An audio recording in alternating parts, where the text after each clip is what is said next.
Hey, what's up YouTube? I hope everybody's having a great day. Today we're going to make a video that an Oshanka baby can understand. That's right, I got my little helper here today. And the topic is 3 methods that you can use to buy rental in 2024 if you already own a home. So let's jump right into it.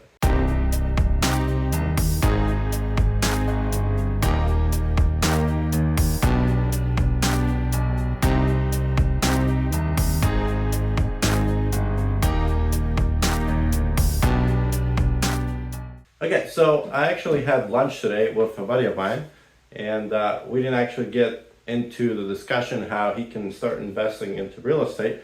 So I figured instead of typing him up an email, I'll just make a quick video on it. Now this is for people that already have their own home and that are looking to diversify their investments. The first method here, home equity cash out. So assuming there is enough equity in the current home that you have, you're able to pull that equity out and go purchase a investment property. You have to have enough equity in order to buy that house. How do you find out how much equity you have? Simple method is you can probably just go on Zillow, look at what your house is worth on Zillow. It'll kind of get you a ballpark. Then you take that and then you take typically like 90% of it. So let's say your home is worth $300,000. You take 90% of that. So you have $270,000 of the value that you're able to pull out. And then you would subtract how much loan you have remaining on the property, your mortgage on it. This method doesn't work for everybody, obviously, but for those that do have that equity to buy something, this is the #1 method, and I've used this method personally. So let's assume we're purchasing a house for $120,000. This is going to be our rental property. Our closing costs are going to be very minimal because when you do a second lien mortgage on your personal residence, you're mostly just paying for attorney fees to close on the property you're buying, and you're paying transfer tax. Again, 0 down payment. Our rent per month, we're just going to assume $1,400. And that's going to be about $16,800 per year. We're going to assume $500 insurance, $2,800 in property taxes. So our subtotal, this is our rent roll subtracting insurance and property taxes. We're down to $13,500, and that leaves us with $1,125 per month. We're going to finance both the purchase price and we're going to finance the closing costs. 20-year loan at 7%. So our monthly payment is going to be $945. That's what we have left over is $180 per month, which makes us annual income of $2,160. Now that's not a lot of money. So why are we doing this? So our total investment is 0. I just put a penny in there just for the math to work out. And we're going to hold on to this property, let's say for 20 years. And the value of our property is going to grow on average 3% per year. So that property will most likely be worth at least $216,000 in 20 years. And what's our ROI, return on investment? Well, it actually comes out to infinity. And why does it do that? Well, it comes out to infinity because we didn't put a single penny of our own money. Now, again, let's be realistic here. I've held real estate for a number of years now. I know that there will be expenses. You will have vacancies, you will have repairs that you have to do, you will have roofs that you might have to replace, boilers that might fail. So there will be realistically investments and money that you'll have to put into these properties. What that's gonna be is gonna vary. You might have a property that is in a very good condition, you might get very lucky with tenants for 5 years, not have an issue, not have a vacancy. Or you might start out with something that needs a lot of work and you might get burned on a tenant. It all depends, but that's the risk you're taking for these astronomical returns that you can get. So what are the pros and cons of doing this method? This method, #1, using the home equity on your personal residence. The pros, 0 money down. I showed you that if you have enough fat in your personal property, you can pull out that whole chunk of money and purchase as cash. The process is very easy. There's minimal closing costs. Again, you're not going to pay closing costs on this mortgage. You can continue to purchase real estate using this method. And I talk about the BRRRR strategy. I've made a video about a year ago on how using this strategy, then you can go ahead and pull equity out of the property that you just acquired and go buy the next place. And then rinse and repeat the whole process. So what are the cons of this? You're obviously adding risk to your personal property. The risk that if you fail to pay this, the bank has every right to take your home away. So make sure you understand that. And also the other con is low cash flow. It was about $160 a month. This is method number 2. And this is a more traditional way of doing it, and that's putting 20% down on an investment property using a conventional loan. You have to save up 20% on the property, and you also have to save up money for the closing costs. So let's run some numbers through this process that we're gonna use here for option 2, 20% down. We're gonna assume same purchase price, and our closing cost is gonna go up because we are using a mortgage to get this property. The bank will have closing fees, they'll have appraisal fees, so we're just gonna assume about $7,000 there. If we add up our 20% of 120 plus $7,000, we're up to $31,000 that you're gonna have to spend out of pocket. So we're gonna assume the same rent roll per month, we're gonna assume the same insurance, the same property taxes. Here's our subtotal of $13,500. What our gross rent is, $1,125. And this is going to be the part that we're financing. So because this is a investment property loan, you're typically going to pay a little bit more in interest. I think right now you're looking at about 8%.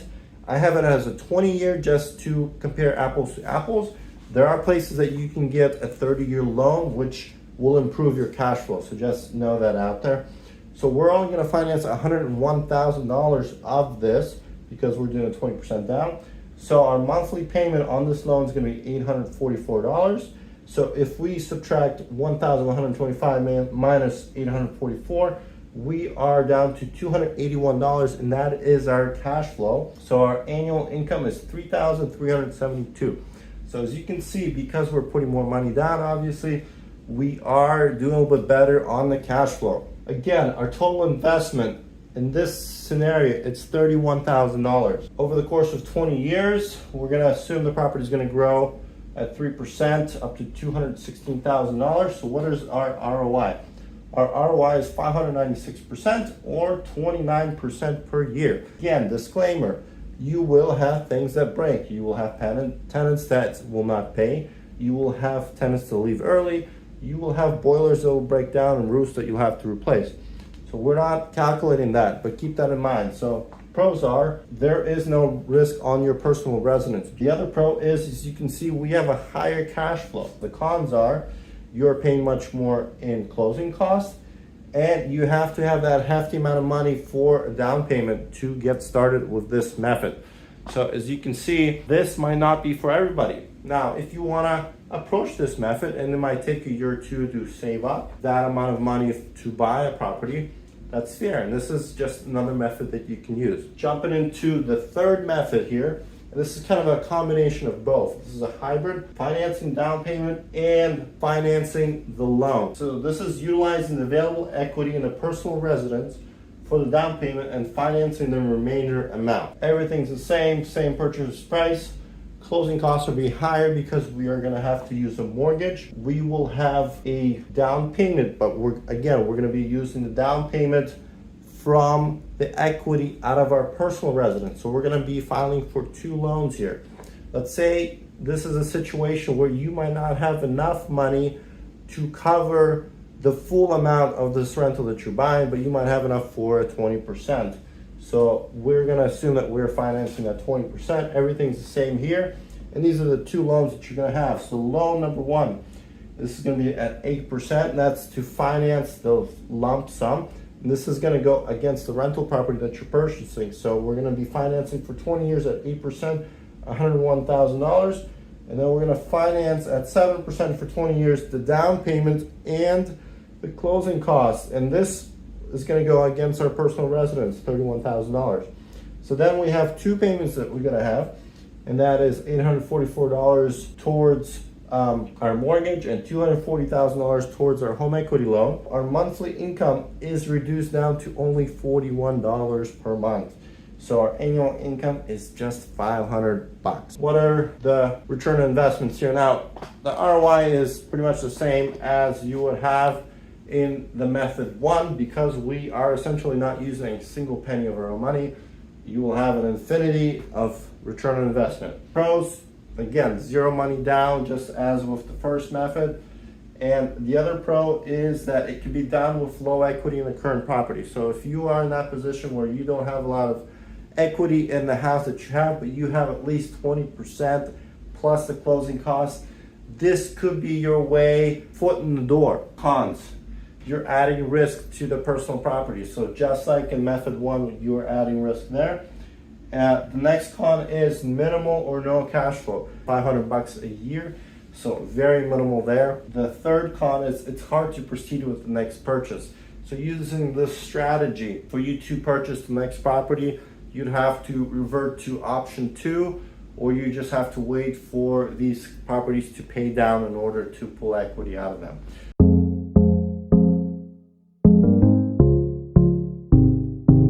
Let's cover some important things that I want to mention when we're talking about this. Risk-free method, buying with cash. This is method 4. If you're just sitting on a lot of money you don't know what to do with, and it's enough to purchase a property, go out and buy in cash, zero risk. So the 5th method is a bonus one. I'll just cover it real quick here. I'll probably do a separate video on it, but it's what's called house hacking. And what you can actually do is you can purchase your second house and using an FHA, so very low down payment, 3 to 5%, get into that property and then just rent out the property that you already have. So you'll still have 2 loans, but you do have to move. And this is for somebody that might not have kids yet, or maybe you're single, or maybe you're just adventurous, but it's also a great way to continue to build those houses, continue to invest your money that way. Some other points I wanted to cover here, and these are kind of like disclaimers. So none of these calculations account for vacancies and for repairs or future capital expenses. So things like, let's say you have 10 years on a roof right now, well, 20 years from now, it's gonna need a new roof. Or let's say you have a boiler that's 5 years old, well, in 5 years, it might need to be replaced. So a good rule of thumb to avoid those issues is to set aside an emergency fund to cover such expenses. The other thing we're talking about is, just as with other investments, real estate has its risk. However, risk versus reward is not truly equal. So what I mean by that is, in this scenario, I truly believe real estate has a much higher upside. Another thing to consider is that over time rents grow, and over time real estate growth will fluctuate based on the market. It means that in the future, you will see the value of your properties. They might go up, they might go down a little bit, they might go up. So all those things will change, just like you see the stock market going up and down. So things to consider. Hey, well, I hope this video was helpful. I hope you can see the 3 different strategies that I laid out, and look at your own financial situation, look at what you have, and if real estate is something that you are considering. If you have any questions on any of these methods or anything you want me to answer, please leave me a comment. We'll see you on the next one.